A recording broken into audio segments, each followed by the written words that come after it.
Aos que nos acompanham agora pela internet, meu bom dia para vocês também. Vamos para o tempo da mensagem desta manhã, mensagem intitulada Quem somos nós? Quem somos nós? Talvez essa seja uma pergunta que mais esteja sendo feita através de toda a história, né? Durante toda a história, as pessoas têm procurado encontrar resposta para uma questão tão simples. Quem nós somos? Né? Qual é o propósito que nós estamos aqui? Por que nós existimos? Qual é o propósito de tudo isso? Como isso tudo funciona? E eu anotei aqui, para nós começarmos, para mostrar o quanto essa pergunta ela é relevante na história, e muitos têm se questionado, várias frases de pensadores que nós tivemos ao passar dos tempos, falando sobre essa questão de quem nós somos. Um filósofo grego chamado Epicuro, ele é conhecido também como profeta do prazer, ele disse que nós somos apenas seres formados de átomos, sem qualquer destino ou propósito a cumprir. Já para o Aristóteles, que era um filósofo grego, discípulo de Platão e também professor de Alexandre o Grande, ele disse que nós somos animais racionais, que nós nascemos, crescemos, reproduzimos, envelhecemos e morremos. E temos, com isso, consciência da nossa existência. Nós sabemos que nós existimos, nós temos essa capacidade de entender isso e somos livres para tomarmos decisões de acordo com as nossas vontades. Para Platão, que também foi pensador grego, discípulo de Sócrates, o homem é um ser dual, isto é, ele é um ser formado de corpo e alma. O corpo ligado às coisas deste mundo, aos seus sentidos, que tem defeitos e tem um fim. Já a alma é a morada da razão, e ela é eterna, abstrata, e não conseguimos ver e nem tocar ela. Para Descartes, que era um filósofo e matemático francês, ele diz que nós somos seres finitos. E em razão disso, não deveríamos ser capazes de pensar em algo que fosse infinito. Porém, nós temos em nossa mente a ideia de um Deus infinito. E aí é justamente esta ideia que nós projetamos de um Deus infinito que nos faz acreditar que vai existir uma infinitude para todos nós. Já o filósofo alemão Schopenhauer, que pertencia a um grupo chamado Os Pessimistas, ele disse que o homem não é um ser unificado e racional, que age conforme interesses, mas sim um ser fragmentado e passional, que age influenciado por forças externas que estão fora do seu controle. Então nós vemos que a humanidade, ao passar dos anos, não encontrou uma resposta única, definitiva, de quem nós somos. Nós vemos que as pessoas têm ideias diferentes ao passar do tempo, que vão para lá e vêm para cá, são mais perto disso, mais perto daquilo, mas a definição cabal, perfeita, a humanidade, no geral, não tem. Mas nós temos a palavra de Deus, e a palavra de Deus tem uma frase clara dizendo que nós somos, quem nós somos. Eu queria convidar a todos a abrirem suas Bíblias para o livro de 1 Pedro, capítulo 2, como está ali escrito. 1 Pedro, capítulo 2. E aqui, quando nós dizemos nós somos, eu quero deixar bem claro que essa definição de ser, ela não pertence a toda a humanidade. Ela não é uma definição que pertence a qualquer ser humano que existiu durante a face da Terra. Nós entendemos lá no Evangelho de João, dizendo que existem dois tipos de pessoas. As pessoas que recebem a Jesus e as pessoas que rejeitam a Jesus. As pessoas que recebem a Jesus, que têm Ele como seu Senhor e Salvador, que depositam a sua fé, a sua esperança nele, essas pessoas são chamadas na Bíblia, lá em 2 Coríntios, de novos nascidos. E essas pessoas novas nascidas são aqui o alvo de 1 Pedro. Porque nós precisamos entender que esta carta de 1 Pedro, capítulo 2... Mais para baixo? Está bem alto. Essa carta de 1 Pedro, capítulo 2, ela é destinada a pessoas cristãs. Eles são chamados daqueles que estão dispersos. Eles, por causa da perseguição que eles sofriam, é importante nós entendermos esse contexto. Ser crente antigamente não era uma coisa que você chegava e falava, eu sou crente, que legal. Né? Hoje em dia, se eu digo, eu vou na Igreja Batista, eu acredito em Cristo Jesus, eu tenho pouco medo de fazer essa afirmação. Porque as consequências são, talvez, as pessoas me julgarem, me rotularem, mas fica mais ou menos por aí a nossa perseguição. Mas antigamente, não. Pessoas eram presas, eram levadas às piores prisões possíveis, algumas delas dentro do Império Romano, que é o período de Pedro aqui, elas eram ou jogadas na arena, por isso que eu acho muito interessante quando algumas pessoas vão visitar Roma e querem tirar foto no Coliseu, porque para mim o Coliseu é talvez o lugar mais aterrorizante para um cristão que conhece a história, porque muitos irmãos meus foram mortos naquela arena, comidos por leões e tantas outras coisas, fazendo lutas com gladiadores, pelo mero prazer do imperador e daqueles que ali estavam junto com ele.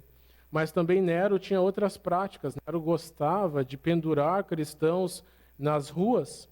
E como naquela época não existiam os postes como nós temos hoje, luz de LED e tudo mais, para iluminar o caminho, Nero amarrava essas pessoas, besuntava elas com querosene, com algum combustível, e acendia literalmente o corpo dessas pessoas que viravam tochas vivas, queimando ali pelo bel prazer da perseguição. Então esses irmãos aqui, eles fugiram de Israel, eles não estavam mais lá por causa dessa perseguição, e eles recebem essa carta. Espalhados por todos os cantos, essa carta vai circulando, e eles recebem esta informação dizendo quem eles eram.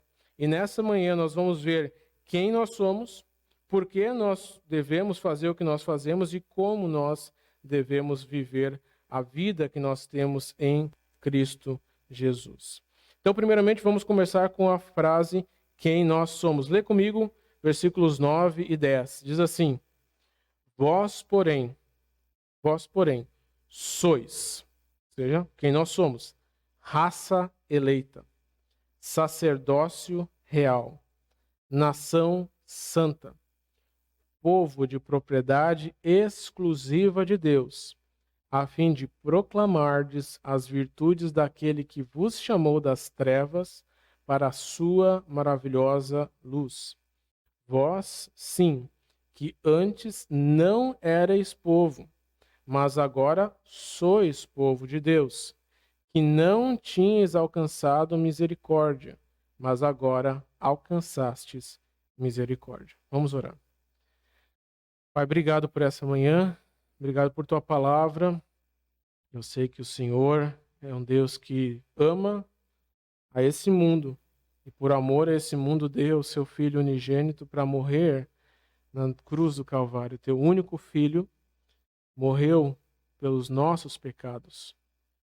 E muitos têm, infelizmente, ideias distorcidas sobre quem tu és e te julgam muitas vezes sem te conhecer. E não entendem o tamanho do amor que está sendo ofertado a todos nós. Como nós vemos ali bem claramente, vós não éreis povo, mas agora sois povo. Então existe um momento de passado e de presente. Então, ó Pai, que todos aqui nesta igreja possam ser povo.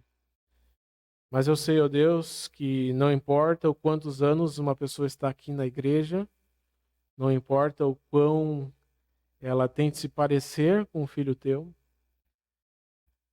existe uma diferença clara que caracteriza os teus filhos e nós vamos ver isso nessa manhã. Então me ajuda, Pai, a ser simples, a ser claro e a falar, ó Pai, a verdade em amor, mas não permitir que o amor venha impedir que a verdade seja proclamada. Louvamos a Ti por tudo, ó Pai. Em nome de Jesus. Amém. Então aqui Pedro, claramente, ele estabelece alguns parâmetros, algumas características, alguns adjetivos que nós podemos usar para que nós entendamos quem nós somos. Quem nós somos. E a primeira característica, a primeira denominação, adesivo, rótulo, seja lá como você quiser chamar, que Pedro usa é chamarmos de raça eleita. Raça eleita. Nós, eu acredito que quase todos nós, gostamos muito das histórias das nossas famílias, das nossas origens. Eu sou uma pessoa que tem grande prazer em falar sobre a minha família. Provavelmente os irmãos sabem, né? Eu já várias vezes falei isso, que minha família boa parte dela, porque como qualquer brasileiro nós somos uma grande mistura, mas minha família, boa parte dela é originária da Itália, tanto que isso me deu, na verdade, o direito de ter as duas nacionalidades hoje.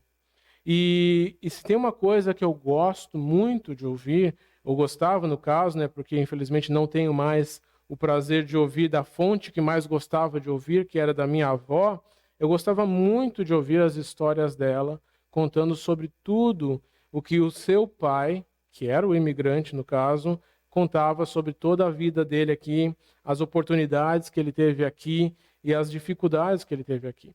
Ele veio numa época muito difícil lá na Itália, né? Nós sabemos das guerras que houveram naquela época, né? Na época dele, a Primeira Guerra Mundial. E ele veio para cá justamente para poder ter uma vida diferenciada. Mas algo que eu acho interessante na história do meu bisavô é que quando ele estava aqui, durante o período da Segunda Guerra Mundial, foi-lhe oferecido um direito. O governo brasileiro estendeu a todos os imigrantes uma possibilidade, que era a possibilidade de você mudar a sua nacionalidade. Porque ele corria um risco até de ter que vir e ir para a guerra. Então eles falaram, se você quiser, você pode se tornar brasileiro. Problema nenhum, nós aceitamos você como um de nós. E meu bisavô disse, não, eu nasci italiano, morrerei italiano, não negarei a minha pátria. E isso é o que hoje me possibilitou ser italiano também por causa dessa frase. Uma decisão, às vezes a gente fica tão achando que decisões não têm impacto na vida das pessoas, mas aquela decisão, se ele tivesse tomado, teria alterado muitas coisas na história da minha família. E o Brasil é um país formado por muitos povos. Somos de origens diferentes, somos europeus, asiáticos, africanos, índios, somos de muitas e muitas origens. Mas será que no meio de todos esses povos, as pessoas que nos cercam, elas reconhecem que nós, igreja, somos um povo? Somos um povo, que nós não pertencemos mais aqui, que nós estamos como peregrinos nessa terra em que nós hoje vivemos. Será que as pessoas que nos veem lá fora, olhando para a nossa vida, pelo nosso estilo de viver, pelas coisas que nós fazemos, pelas decisões que nós tomamos, eles dizem, esse pessoal é um povo diferente. Ele tem características diferentes, é uma raça diferente. Eu lembro que nos anos 90, quando nós íamos para São Paulo, que meu pai é paulista, então nós íamos com muita frequência a São Paulo, continuamos ainda indo com bastante frequência, mas não da mesma forma. Os aviões eram muito caros, era muito caro de você viajar de avião. Eu lembro que a primeira viagem que nós tínhamos feito de avião, tinha um carnê gigante na minha casa lá da Transbrasil. Se você é velho, você sabe o que eu estou falando. E esse carnê da Transbrasil foi sendo pago aos poucos, porque era impossível você comprar uma passagem em uma vez lá e viajar toda a sua família. Então nós fazíamos muitas vezes esse trecho Porto Alegre-São Paulo de ônibus.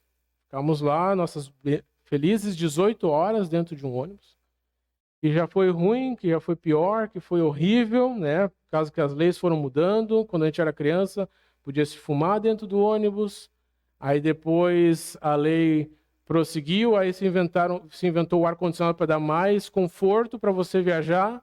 Só que aí as pessoas continuavam fumando dentro do ônibus, então aquele cheiro do cigarro ficava circulando dentro do ar-condicionado. Era muito ruim, muito enjoado. Aí proibiram que se fumasse dentro do ônibus, e assim foram as várias viagens. Mas eu lembro que no ano de 94, é muito fácil de eu lembrar por causa da Copa do Mundo, né? A gente estava viajando na época que o Brasil estava na semifinal da Copa do Mundo, ali, Brasil e... Não, quartas de final, Brasil e Holanda. E no meio da madrugada, o pessoal lá do fundo, que a gente sentava mais ou menos no meio, meu pai tinha uma mania, era sentar no meio do ônibus, sentar do lado oposto do motorista, porque se vier um acidente do outro lado, você está do lado oposto. E tinha umas regras dele, que era como ele escolhia as poltronas onde nós sentávamos. Então não sentava nem muito na frente, porque se o acidente fosse de frente não batia na gente, nem muito de trás, se batesse de trás também não. Tinha um esquema, tinha um esquema dele, para viajar de ônibus. E lá no fundo as pessoas estavam conversando. E dentro da sua simplicidade, aquele pessoal conversando, eles disseram uma coisa que marcou a nossa vida. Que foi assim: se existe um povo, se lá no final da vida existir uma ordem para que as pessoas venham a entrar no céu, eu tenho certeza que os crentes devem ser os primeiros a entrar no céu. Eles devem entrar primeiro no céu, porque é um povo diferente, é um povo que vive diferente e tudo mais. Infelizmente, eu estou desde que nasci no berço cristão, né, como a gente chama, aqui na igreja. Infelizmente, hoje você dizer que você é crente talvez seja mais uma coisa pejorativa do que uma coisa boa. As pessoas hoje falam, é crente? É caloteiro, fofoca, mente, sabe? Tem uma vida de hipocrisia. É essa a visão que hoje em dia as pessoas têm do crente. Antigamente você dizer que era pastor, e eu lembro isso com clareza, isso te dava a possibilidade, né, na época dos crediários, de pegar um crediário sem dúvida nenhuma. Ninguém ficava preocupado. Esse cara é pastor, ele jamais vai me dar um calote. Ele tem uma palavra, um nome a zelar, ele jamais vai me fazer isso. Quanta coisa mudou através dos tempos. Infelizmente, o nome cristão, o nome de ser cristão é uma coisa que foi jogada dentro do ralo. Jogada dentro do ralo. E assim, como a nação de Israel não foi escolhida por ser grande, mas nem mais poderosa, nós também, quando olhamos para nós mesmos, nós sabemos que Deus não nos salvou porque nós somos mais melhores, que nós somos mais bonitos, que nós somos mais inteligentes. É a pura graça de Deus que nos faz uma raça eleita. A eleição de Deus sobre as nossas vidas não se deu através dos nossos atributos, dos nossos dons naturais, da nossa capacidade de ser diferente. Nós fomos eleitos por sua graça e sua graça somente. E através desse entendimento de que eu fui redimido não porque eu sou muito especial, porque uma luz brilhou e Deus falou, tu é o cara, como o Romário disse certa vez, nós fomos eleitos por sua graça. E essa é uma característica do povo de Deus, um povo que entende que não merecia estar aqui, não merecia ser salvo, não merecia disso. Hoje de manhã eu compartilhei uma frase que foi muito, muito interessante, que dizia, o inferno está cheio de pessoas que pensavam que mereciam o céu. E o céu está cheio de pessoas que entendiam que mereciam o inferno. Nós entendemos que nós não temos nada para oferecer para Deus. Absolutamente nada para oferecer para Deus. Mas Ele, por sua graça única e perfeita, nos resgatou. E essa é uma característica de quem nós, igreja, povo de Deus, somos. Somos uma raça eleita. E quando nós entendemos isso, nós podemos olhar para o nosso irmão, para o nosso vizinho, para o nosso amigo e entender que nós não somos superiores a eles. E em amor nós vamos falar as boas novas para eles. Não é pelo nosso conhecimento bíblico, por tudo que eu sei e tudo mais, que eu vou provar a verdade para eles. Mas eu vou falar sim da palavra de Deus, da verdade de Deus, mas entendendo que foi só pela graça que eu me tornei quem eu sou. Então é pela graça que Deus nos fez raça eleita. Raça eleita. A segunda característica que Pedro usa aqui para descrever o povo de Deus é o reino de sacerdotes. O reino de sacerdotes. Lembre, irmãos, quem está recebendo esta carta? Quem é a audiência primária da carta. Para quem está sendo endereçado o escrito de Pedro? Pessoas da nação de Israel. O sacerdote, para alguém que é judeu, é uma figura muito importante. Porque o sacerdote é aquela pessoa que era o representante de Deus, o representante do povo diante de Deus. Existia uma pessoa de uma tribo específica que Deus escolheu lá no deserto, que tinha a possibilidade de entrar diante de Deus com sacrifícios em favor do povo. E entrar diante de Deus com as petições em favor do povo. E essa era a pessoa do sacerdote. Mas veja aqui, ele chama o povo de Deus agora de sacerdócio real. De sacerdócio real. Então imagina para aquele povo ouvir essa mensagem. É a mesma coisa que dizer, você que foi salvo, você que foi salvo, você que foi salvo, você que foi salvo, todos vocês são representantes de Deus diante dos povos. Vocês hoje são aqueles que representam o rei, porque não é só um sacerdócio, é o sacerdócio do rei. E de qual rei nós somos sacerdotes? Do grande rei Jesus, daquele que veio proclamando e dizendo, o reino de Deus está próximo. O reino de Deus está próximo. Então hoje eu, quando entendo isso, quando absorvo isso na minha vida, vou ter uma vida diferenciada. Porque como é que eu posso fazer o que faço se sou o representante de Deus nesse mundo? Nós sabemos que Cristo morreu pelos nossos pecados e Gálatas vai dizer claramente que nós não vivemos mais. Mas Cristo é quem vive em nós. E essa vida que nós temos hoje em dia, nós não vivemos pelo nosso bel prazer, nós não vivemos pensando nos meus alvos pessoais, eu não vivo pensando em ter grandes posses e ter grandes riquezas, em alcançar meus objetivos que eu escolhi para a minha vida. Mas a minha vida agora pertence a Ele. E Ele vai fazer o que bem entende na minha vida. Pessoas têm medo disso, porque perder o controle da vida nos deixa fragilizados. Nós queremos ter as rédeas na nossa vida. Nós queremos poder levar a nossa vida. Mas no momento que nós entendemos quem nos salvou, e onde nós fomos colocados e quem nós somos, sendo representantes de Deus nesse mundo, qualquer alvo pessoal é secundário. Você, cristão, é um representante de Deus a todos os povos. Quão maravilhoso é para o cristão quando alguém que não conhece a Cristo chega para você e fala, você pode orar por mim? Você pode orar por mim? E isso não é porque a minha oração é mais poderosa, é porque a minha oração ela é melhor, porque Deus, eu tenho um canal assim aberto, direto com Deus, porque eu e Deus somos só juntinhos. Não. É por causa do meu mediador que eu tenho. Jesus Cristo é o mediador entre Deus e o homem, e eu, cristão, hoje, como sacerdote desse grande rei, eu posso representá-lo diante das nações. Então, quando eu tenho um pedido de oração feito por alguém, eu posso chegar diante desse meu mediador e falar, Cristo, essa pessoa que ainda não é teu povo, que não te conhece, ela precisa disso. Pela tua graça, pelo teu amor, ouve essa oração. E Deus, maravilhosamente, muitas e muitas vezes, ouve as orações. É óbvio que Ele sabe o que cada um precisa e vai decidir de acordo com o que é melhor. Nem toda oração que nós fazemos, Deus diz sim para nós. Nem toda oração que nós fazemos, Deus diz sim para nós. Mas isso não significa que Ele não nos ouve. Então, como sacerdotes do grande Deus, nós devemos ter uma vida diferenciada, levando e representando esse grande Deus a todos. E como é que você tem exercido o seu sacerdócio? As pessoas conseguem olhar para a sua vida e dizer, ela representa Deus.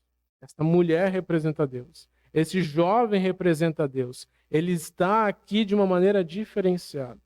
Sabedor da sua posição e representa esse grande rei. A terceira característica que nós temos aqui de Pedro, dizendo quem nós somos, é que nós somos uma nação santa. Uma nação santa. O termo nação pode ser colocado no mesmo status de povo, uma raça eleita, um povo eleito, uma nação santa. Só que a nação ela é mais plural que um povo, porque como nós falamos, um povo é o povo brasileiro, é um povo. Mas uma nação é plural, é cheio de povos. Não sei se você sabe, mas o passaporte mais clonado para ser falsificado é o passaporte brasileiro. E por que o passaporte brasileiro ele é o mais valorizado nesse mercado negro? Qual é a nossa cara? Nos descrevam. Se eu pedisse, me descreve um alemão, provavelmente você vai me dizer, uma pessoa branca, cabelo loiro, olho claro. Me descreve um italiano, cabelo escuro, às vezes olho verde, às vezes olho azul, nariz um pouco avantajado. E assim a gente vai descrevendo. Descreve um brasileiro. Não tem. Olha para o seu redor. Ninguém parece com ninguém. Ninguém tem a cara de ninguém. Todo mundo é diferente. Nós somos um povo, uma nação diferenciada. E essa nação de propriedade exclusiva de Deus, nós temos que entender que sim, dentro de uma nação nós temos diferenças. Nós temos diferenças. Muitos imaginam que nós, cristãos, temos todos a mesma cara. Somos todos do mesmo jeito, fazemos tudo igualzinho. Mas não é assim. Infelizmente, a visão de muitos é quase que o cristianismo se tornou um arianismo. E o que era o arianismo? Era aquela doutrina que Hitler implementou de que o povo existia uma raça que era superior às outras raças. Um povo alto, de cor branca, de cabelo loiro. Essa era uma raça superior. Interessante que Hitler era uma pessoa baixa, de cabelo escuro, né, completamente diferente desse potencial idealizado. Mas muitos pensam que nós, povo de Deus, temos toda a mesma cara. Fazemos tudo do mesmo jeito, pensamos todos da mesma forma e não funciona assim. O que nos faz diferentes é que nós somos exclusivos de Deus. E por eu ser exclusivo de Deus, eu vou amar as doutrinas, a verdade que Deus me dá. Mas isso não significa que vai ser todo mundo igual. Temos diferenças entre nós, é óbvio que sim, e deve ser assim. Cristo nos disse que a sua graça ela era multiforme. Ela não tinha uma única característica, ela não tinha um único jeito.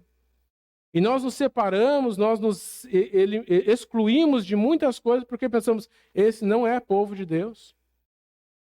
Mas a gente precisa prestar com mais atenção o que significa ser povo de Deus. O que realmente a Bíblia diz que é ser povo de Deus.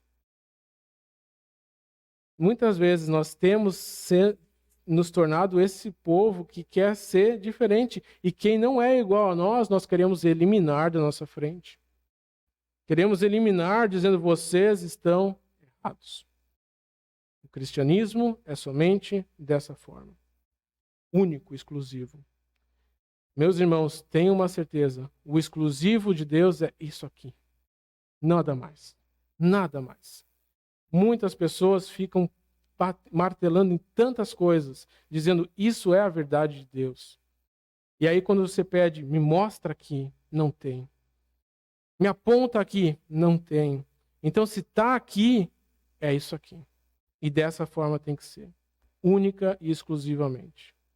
Mas se não está aqui, sejamos sábios para viver essa vida.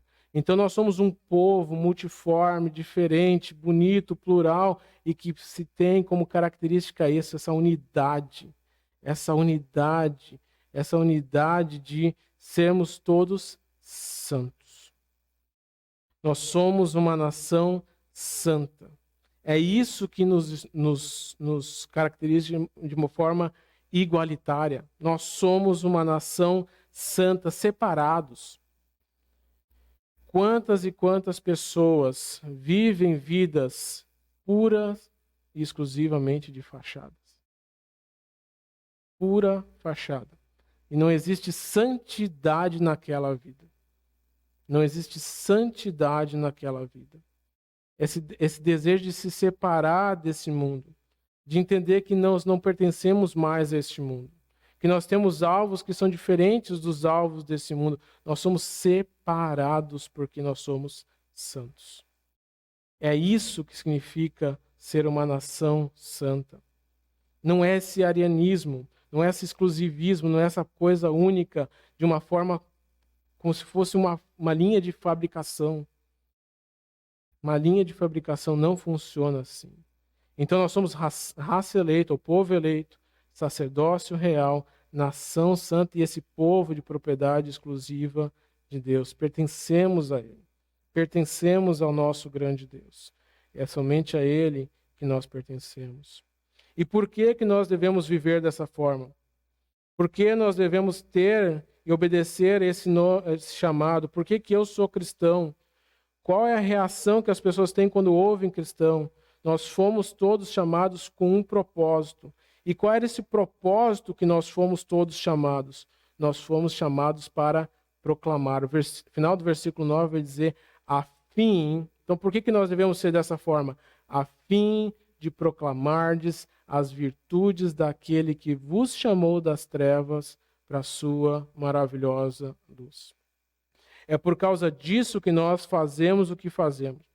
É por causa disso que eu entendo que eu sou santo, separado, sou um sacerdote diante dessas pessoas. Para que eu possa proclamar as virtudes, para que eu possa proclamar a verdade, as características de Deus, as gloriosas características de quem é esse meu Deus, a virtude dele, a glória dele, eu possa ser proclamada. E quem é que faz o serviço? Quem é que é aquele que vai nos conduzir a isso? A palavra dele. Nós não vamos proclamar uma mensagem qualquer. Eu não vou dizer o que eu acho, o que eu penso, o que eu acho que é bonito, o que eu acho que é interessante. Toda a mensagem que eu tenho que levar às pessoas é esse Jesus que me salvou. Eu preciso que você entenda. Um dia eu estava como você em trevas, eu estava longe de Deus, mas Ele me trouxe para perto. Colossenses 1,13, ele diz que Ele nos libertou do império das trevas e nos transportou para o reino do Filho do seu amor. Ele nos transportou. Essa é a imagem de um grande guerreiro vitorioso. Porque você imagina, tem uma guerra. Eu gosto muito de filmes da Segunda Guerra Mundial, apesar de saber todo o contexto, de entender a tristeza. Mas é muito bom você ver heróis que existiram naquele contexto tão duro, tão difícil. E tem uma história, aquela história que o Tom Hanks ilustrou, esse filme, né? Não é uma história. É uma história, no sentido, né? Em que foram resgatar aquele soldado chamado Ryan. Estava lá nas linhas inimigas. Ia morrer. Estava perdido dentro das linhas inimigas. E foi uma equipe, e foi lá dentro, e tirou ele de lá e trouxe ele de volta para os seus. Sabe, esse é um contexto que parece semelhante ao que aqui está dizendo, mas nosso sentido é pior. Porque Cristo ele vai no meio dos seus inimigos e tira um e torna esse seu inimigo seu aliado. Nós não éramos do povo dele. Nós não fomos resgatados lá porque eu era bonzinho, Deus sempre quis me salvar e eu fui salvo. Ele foi lá e só me resgatou, mas eu já era dele, sempre fui dele. Não, eu era inimigo de Deus. Longe, morto. E lá naquele contexto horrível, ele vai lá dentro e me resgata e me dá a vida. Me dá a vida, me transforma, me faz uma nova criatura para hoje pertencer a esse povo. Então nós entendemos quem nós somos para que nós possamos ter a capacidade de proclamar essa verdade. Se tem uma coisa que é triste, é uma pessoa abrir a sua boca, falar uma frase e a pessoa dizer, eu não confio no que você está dizendo. Você mente. Você não tem uma boa palavra. Você tem uma vida dúbia, dupla.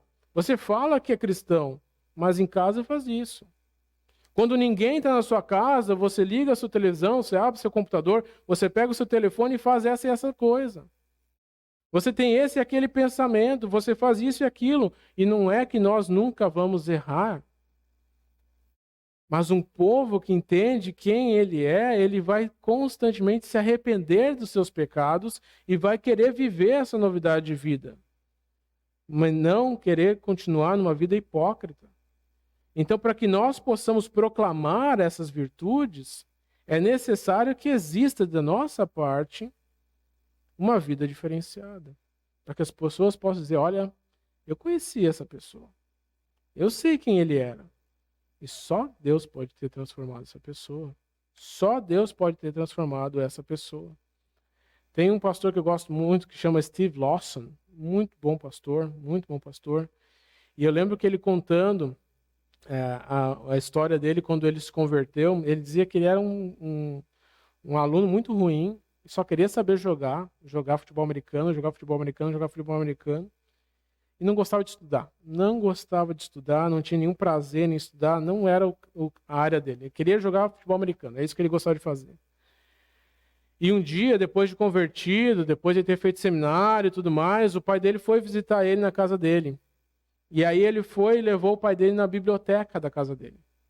E quando o pai dele viu aquelas paredes revestidas de livros, por todos os lados, muitos e muitos livros, o pai dele disse, existe um Deus no céu que transforma, porque esse não é meu filho. Meu filho nunca gostou disso, meu filho não tinha prazer em estudar, quanto mais estudar tudo o que ele está estudando. É somente um Deus que pode transformar as nossas vidas. Então nós vivemos uma vida diferenciada hoje em dia, entendendo quem nós somos, aprendendo a nos posicionar da maneira que nós somos, a fim de que nós possamos proclamar, falar a verdade. Transmitir essa maravilhosa mensagem de que nós fomos salvos. E como é que nós devemos fazer isso? Continuando no versículo de número 11. Amado, versículo 11. Amados, exorto-vos como peregrinos e forasteiros que sois, a vos absterdes das paixões carnais que fazem guerra contra a vossa alma. Como é que eu posso proclamar essa verdade? Como é que eu posso proclamar isso? Me separando das paixões carnais. Me separando do pecado. Me separando das coisas que não são dignas de serem feitas por um cristão. O cristão sabe que ele dura e vai passar rápido. A vida dele vai passar rápido. Alguns vão viver mais, outros menos, mas a vida vai passar rápido. Para todos nós. Pode perguntar para qualquer pessoa que tenha mais de 70. Pergunta para ele se demorou muito para chegar até ali. Não, passou rápido também. Então a vida é rápida para quem tem 10, 15, para quem tem 70, 90 anos. A vida passa rápido para todos. Passa rápido para todos. E nesse caminhar em que eu vivo, eu devo me abster dessas paixões carnais. Me abster. E veja, não é uma coisa simples. Tanto que o termo está dizendo aqui é que elas fazem guerra contra a nossa alma. Existe uma guerra dentro de nós entre fazer o que nós naturalmente, como pecadores, queremos fazer e fazer aquilo que nós entendemos hoje, como novos nascidos, que nós devemos fazer. Eu tenho sempre uma frase que tem sido meu motivador para todos os dias, que é: Deus renovou suas misericórdias sobre a minha vida. Todo dia, quando eu levanto de manhã, eu abro os olhos, eu percebo, eu continuo vivo. Deus renovou suas misericórdias sobre a minha vida. Vamos viver mais um dia para a sua glória. Isso tem me ajudado muito, muito, muito, muito, muito. Porque tem dias e dias. Dias que você quer fazer as coisas, dias que você quer simplesmente ficar. E você tem que fazer as coisas que você tem que fazer.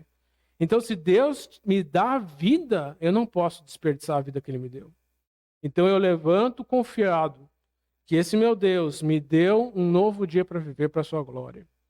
E através desse novo dia, eu quero viver da melhor maneira possível. Eu sei que tem dias que eu chego de noite, eu falo com Deus antes de dormir e digo: Deus, hoje não foi legal, né?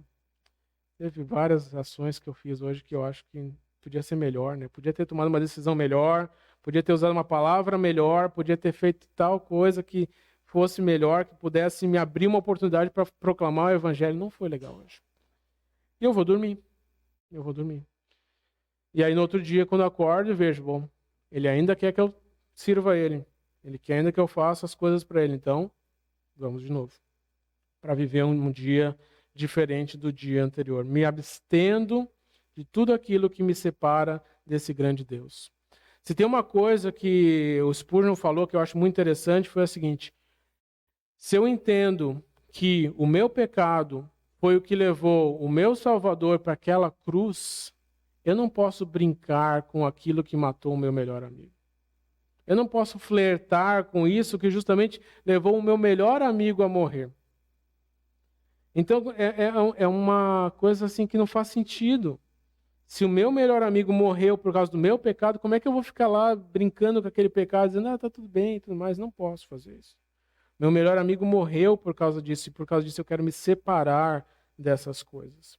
Segunda coisa que nós vemos aqui no versículo 12, como é que nós podemos viver? Diz assim: mantendo exemplar o vosso procedimento no meio dos gentios, para que naquilo que falam contra vós, outros, como de malfeitores, observando-vos em vossas boas obras, glorifiquem a Deus no dia da visitação.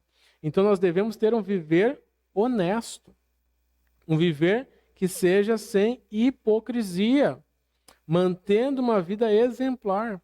Se tem uma coisa que me ajuda também no meu dia a dia é pensar, eu vou fazer o meu melhor hoje, o máximo que eu posso, para que as pessoas não possam dizer, esse cara é um corpo mole, não faz nada, fica aí jogado. Não. Vou fazer o meu melhor, porque Cristo sempre fez o melhor dele por mim, fez 100% do melhor, e eu, por meio da minha vida, eu quero viver o meu melhor. Se as pessoas vão me chamar de fanático, de louco, não sei o que lá, eles decidem como eles querem me chamar. Mas eu vou viver de uma maneira que a pessoa vai dizer, não, esse aí não. Esse cara não pode ser falado nada contra ele, porque esse cara é correto. Ele é justo, ele vive uma vida diferenciada. Então nós devemos ter essa vida honesta para podermos cada vez mais proclamarmos essa verdade. A terceira coisa que nós vamos ver é que nós devemos nos sujeitar às lideranças humanas. Versículo 13, sujeitai-vos a toda instituição humana por causa do Senhor, quer seja o rei como soberano, quer as autoridades como enviadas por ele, tanto para castigo dos malfeitores como para o louvor dos que praticam bem. Porque assim é a vontade de Deus, que pela prática do bem façais emudecer a ignorância dos insensatos. Como livres que sois, não usando todavia a liberdade por pretexto da malícia, mas vivendo como servos de Deus, tratai a todos com honra. Amai os irmãos, temei a Deus, honrai ao rei. Então nós devemos entender que é parte nossa, como cristão, entender que toda autoridade que existe, ela existe porque Deus, o soberano Deus, Ele está dominando essas situações. Nós estamos chegando numa época decisiva para o nosso país, as eleições. E muitos são aqueles que têm perdido o sono, pensando, vai acontecer isso. O judiciário está indo para esse lado. O povo vai fazer isso. Vai ter briga. Eu estou vendo confusão na rua, as pessoas não aceitando o resultado. As pessoas ficam perdendo sono sobre isso. Perdendo sono por causa dessas coisas. É porque o país tem que ir para esse lado, não pode ir para esse lado, tem que fazer dessa forma, não pode fazer dessa forma. Irmãos, que poder é que nós temos nessas mãos? Sinceramente, que poder é que nós temos nessas mãos? Mas a partir do momento que eu entendo que existe um Deus que está sobre todas as coisas, e eu deposito a minha fé nesse Deus, dizendo, ó Deus, tu és o soberano. Nada nesse mundo acontece sem ser a tua vontade. Eu descanso. Irmãos, podem roubar, podem tentar fazer não sei o que lá. Deus vai permitir ou não, de acordo com o que Ele quiser para nós. Não importa. Você não precisa mandar mensagem, fazer corrente, entrar em grupo de apoio, você não precisa fazer nada disso. Nada disso. Não precisa. Confia em Deus e em Deus somente. Confia nele toda a sua vida, Deixe que ele tome as decisões por você. Faça a sua parte. Você é um cidadão, ele aqui vai falar, como livres que sois, né? Nós somos cidadãos, nós tomamos as nossas próprias decisões, sabendo que Deus, que é o nosso juiz, vai nos julgar pelas nossas decisões, mas entendendo que ele é o soberano.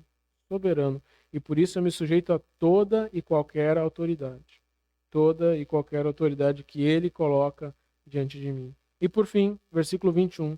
Portanto, para isso mesmo fostes chamados, pois que também Cristo sofreu em vosso lugar, deixando-vos exemplos para seguirdes os seus passos, o qual não cometeu pecado, nem dolo algum se achou na sua boca, pois ele, quando ultrajado, não revidava com o traje. Quando maltratado, não fazia ameaças, mas entregava-se àquele que julga retamente, carregando ele mesmo em seu corpo sobre o madeiro todos os nossos pecados, para que nós, mortos para o pecado, vivamos para a justiça. Por causa das suas chagas fostes sarados. Porque estáveis desgarrados como ovelhas, agora, porém, vos convertestes ao pastor e bispo das vossas almas. Então, a última maneira como nós devemos viver é seguindo o exemplo de Cristo. Seguindo o exemplo de Cristo. Quantas e quantas vezes a gente vê injustiça vindo contra nós e tudo o que nós queremos é que dos céus caia fogo sobre as pessoas. Lembra quando isso aconteceu lá, em que Tiago e João queriam que descesse fogo sobre aquelas pessoas? Jesus falou, espera um pouquinho, é por aí? É por aí mesmo que devem ser as coisas? Quando as pessoas não fazem o que agrada a Deus, é isso que eu tenho que fazer? Já imaginou se Deus nos tratasse como nós queremos que Ele trate qualquer outra pessoa? Nós devemos ter paciência. Devemos saber nos posicionar olhando o exemplo de Cristo. Cristo deixou o exemplo para que nós possamos seguir os seus passos, vivendo uma vida sem pecado, sem dolo, ou seja, sem que nada as pessoas possam nos culpar. Se as pessoas falam mal de nós, deixa falar. Deixa falar. Nosso testemunho vai falar por nós mesmos. Nós devemos seguir os passos de Cristo. Seguir os passos de Cristo.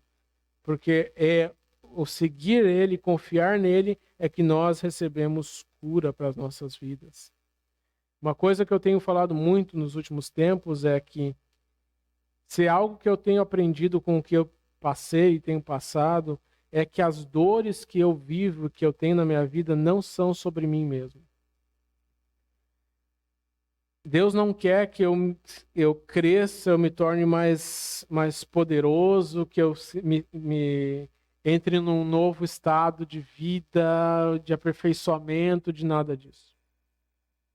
As dores que eu vivo, elas são para as outras pessoas.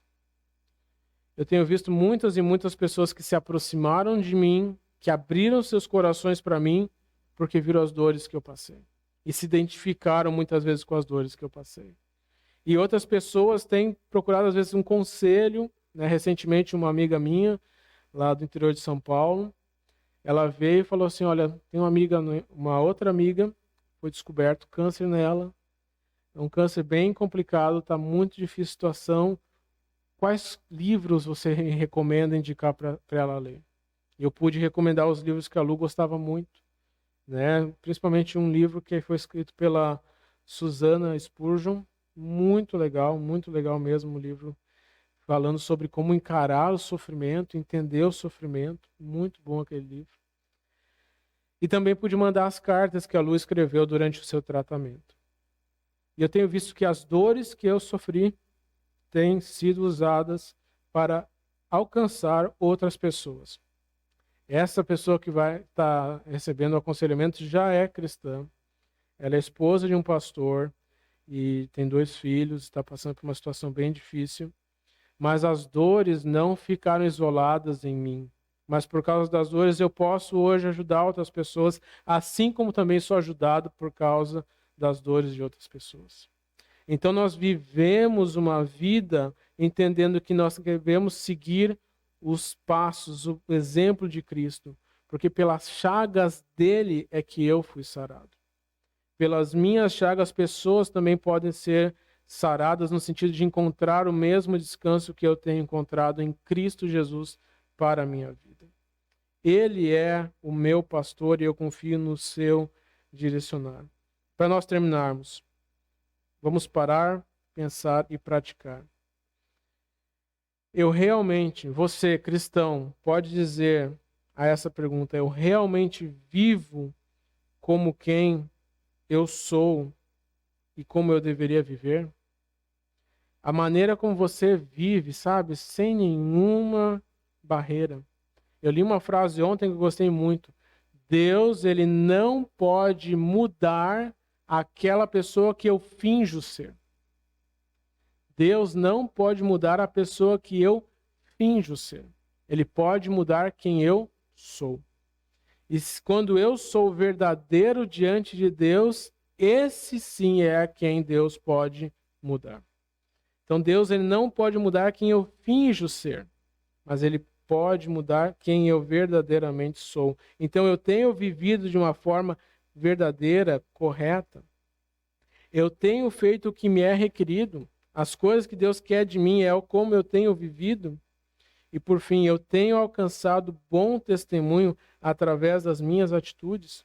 Quando as pessoas olham para mim, elas dizem, esse cara é diferente. Não é porque a gente é melhor, porque qualquer coisa, mas porque Cristo vive em nós. Porque Cristo vive em nós. E nós possamos parar, refletir e ver se essa é verdadeiramente a verdade. E se nós somos quem dizemos que nós somos, ou se nós somos quem, simplesmente uma imagem que nós projetamos. Talvez você pense que seja assim, que nem ali a imagem, uma rainha, uma das peças mais importantes do tabuleiro de xadrez. Porque de todas as peças do tabuleiro de xadrez, só existe uma peça que pode fazer qualquer movimentação, em distâncias diferentes e tudo mais, e essa peça é a rainha. Mas a verdade é que você está projetando uma imagem, mas na verdade você só é um peão. Uma pessoa limitada, que pode fazer poucos movimentos, que não pode ter grande ação assim como a rainha é. Então que nós sejamos verdadeiros. Se nós somos peões, sejamos bons peões. Verdadeiros, corretos, para a glória de Deus e não para a exaltação do nosso próprio eu. Vamos orar. Pai querido, obrigado por tua palavra, pela verdade. Nos ajuda, Pai, a sermos verdadeiros, Pai, verdadeiros. Nós sejamos corretos diante desse mundo, que esse mundo possa reconhecer a pessoa do Senhor Jesus Cristo nas nossas vidas. Obrigado por teu tão grande amor, pela salvação que o Senhor nos dá. E todos aqueles que não são teu povo, Deus, o meu clamor é que o poder do Espírito Santo que convence o homem do pecado, da justiça e do juízo possa mais uma vez convencer muitos ainda da necessidade que tem de Cristo Jesus. Obrigado por tudo. Perdoa os nossos pecados, é que nós oramos no nome de Jesus. Amém.